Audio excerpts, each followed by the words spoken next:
రంగారెడ్డి జిల్లా ఇబ్రహీంపట్నం మున్సిపాలిటీ పరిధిలోని షేరుగూడ సాంఘిక సంక్షేమ గురుకులాన్ని ఆర్ఎస్ ప్రవీణ్ కుమార్ సందర్శించారు. అలాగే వినోబానగర్లోని కస్తూరిబా గాంధీ బాలికల విద్యాలయంను సందర్శించారు. విద్యార్థులు పలు సమస్యలు ఆయన దృష్టికి తీసుకువెళ్లారు. గురుకుల బాట కార్యక్రమంలో భాగంగా గురుకులాలు సంరక్షించుకోవాలనే ఉద్దేశంతోనే ఇక్కడికి రావడం జరిగిందన్నారు ఆర్ఎస్ ప్రవీణ్ కుమార్. అధికార కాంగ్రెస్ పార్టీ మాత్రం రాజకీయాలు చేస్తుందని ఆర్ఎస్ ప్రవీణ్ కుమార్ విమర్శించారు.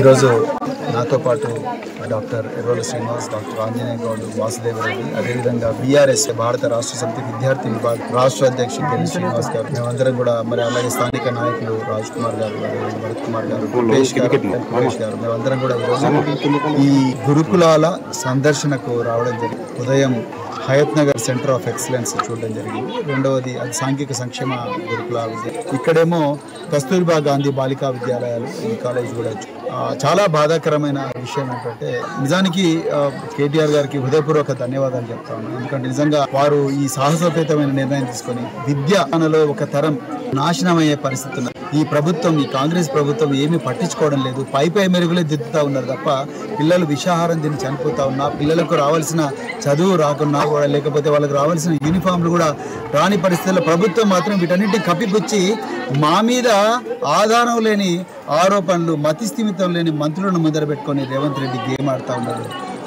మా కేటీఆర్ గారు చాలా స్పష్టంగా, కేసీఆర్ గారు మాకు చెప్పింది ఏంటంటే మనం రాజకీయాలు చేయాల్సిన అవసరం లేదు, సమస్యలు